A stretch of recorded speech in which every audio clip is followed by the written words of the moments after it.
మరోసారి మరో డాక్టర్ తప్పుడు సర్టిఫికేట్ ఇచ్చేదానికి ఆలోచిస్తాడు. అలాగే డబ్బులు రికవరీ చేయడం, యాక్షన్ తీసుకోవడం, సర్టిఫికేట్ క్యాన్సిల్ చేయడం, నీకు ఇక్కడ నుంచి పింఛన్ లేదని చెప్పడం కాదు. ఏ డాక్టర్ ఇచ్చాడో ఆ డాక్టర్ మీద CCA రూల్ ప్రకారం చట్టపరమైన చర్యలు తీసుకోవాలా, వాళ్ళ మీద క్రిమినల్ కేసు కట్టాలా. ఇక్కడ అయినటువంటి ఎంతైతే ప్రభుత్వ ఖజానాకు గండిపడిందో ఈ మొత్తం డబ్బులను కూడా ఈ డాక్టర్ దగ్గర నుంచి వసూలు చేయాలా.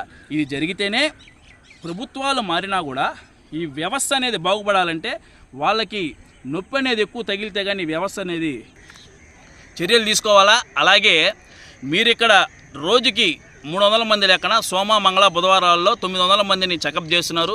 ఆ చెకప్ చేసిన తర్వాత మీరు దాంట్లో ఎంతమంది ఫేక్, ఎంతమంది ఒరిజినల్ అనేది కూడా తొందరగా అది కానీ సర్టిఫికేట్లు అనేది తొందరగా ఏది నిజం ఏది అవాస్తవం అనేది తెలిసే DRDA వాళ్ళకి త్వరగా పంపిస్తే ఇక్కడ మీరు తేల్చే లోపల మళ్ళీ ఆడ అనర్హతగా ఎవరైతే ఉందో వాళ్ళకి DRDA వాళ్ళ పాటికి వాళ్ళు పింఛన్ ఇచ్చుకుంటూనే పోతుంటారు.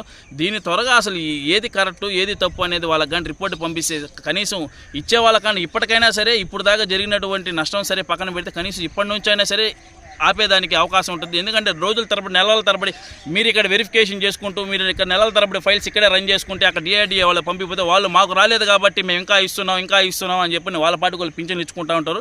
దానికి తొందరగా కూడా వెరిఫై చేసి తొందరగా DRDA అధికారులు పంపించి ఏది తప్పు ఏది ఒప్పు అనేది కూడా త్వరగా తేల్చాలా. అలాగే ఖచ్చితంగా ఈ డాక్టర్ల మీద కూడా చర్యలు తీసుకోవాలా.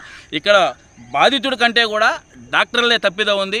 డాక్టర్ల తప్పిదం ఉంది కాబట్టి డాక్టర్లు ఈ సర్టిఫికేట్ ఇవ్వబట్టి అక్కడ పెన్షన్ వచ్చింది కాబట్టి ఈ కూటమి ప్రభుత్వం మొట్టమొదటిగా చర్యలు తీసుకోవాల్సింది. ఎవరైతే సర్టిఫికేట్ ఇష్యూ చేశారో, ఎవరైతే ఆ సర్టిఫికేటు పింఛన్ తీసుకునేందుకు ఏ డాక్టర్ అయితే సహకరించాడో ఆ డాక్టర్ మీద కఠినమైన చర్యలు తీసుకొని ఈ సంబంధిత డబ్బులంతా కూడా డాక్టర్ దగ్గర నుంచి వసూలు చేసి వాళ్ళ మీద CCA రూల్ ప్రకారం చట్టపరమైన చర్యలు తీసుకోవాలని చెప్పని కోరుకుంటున్నాం.